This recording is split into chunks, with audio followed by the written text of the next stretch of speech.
Today's lacrosse ball challenge is going to help unglue your shoulders. Something that I would like you to try before we start this one, and this may work better seated, would be to put both arms up overhead, keeping your rib cage down, so we don't want to flare in order to get the arms up overhead. Keep the rib cage tight, reach both arms up overhead. Just feel out, how is your overhead range of motion? Do you feel like one arm has a little harder time going completely straight over the center of your body, or maybe both arms feel like they're either not reaching very high or not getting back very far? Because we will test this again afterwards. So what we're going to do is take the lacrosse ball and we're going to place it right at the bottom of the shoulder blade. So in between the shoulder blade and the spine, there's a little bit of meat in there, and that's where we're going to be working. So you're going to place the lacrosse ball in between the shoulder blade and the spine. We'll do a few passes up and down with the arm, more than a few. We'll say we'll do about 5 to 10, and then you're going to roll the ball up a little bit higher on the back. Do a few more passes, roll the ball up even higher, and we'll finish with the ball at the top of the trap. So this will look like lying down. I'm going to lay down, take my lacrosse ball, put it on the meaty area that's in between the shoulder blade and the spine. Then I'm going to reach towards my opposite hip and then reach up overhead. You don't have to force the range of motion.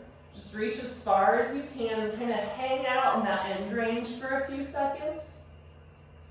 And this is not very comfortable, and that's okay. So once I've hit one spot, I'm going to just roll the ball up a little bit, staying in between the spine and the shoulder blade. And again, opposite pocket up overhead. People tend to not be able to get their arm as far overhead the farther up the lacrosse ball moves up the shoulder. That's normal. And it also tends to get more painful the higher you go overhead. Once you've completed 5 to 10 movements in about 4 to 5 different areas, I want you to retest that overhead range of motion.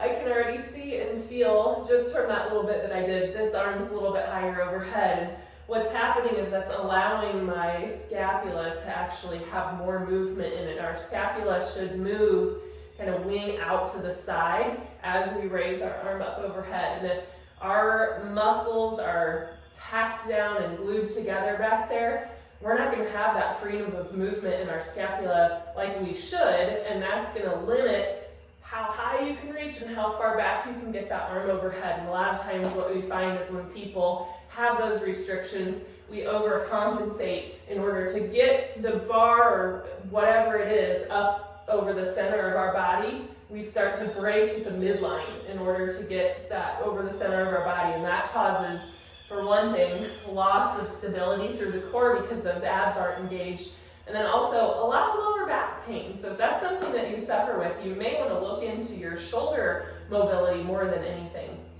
I hope that this was helpful, and we'll see you for the next challenge.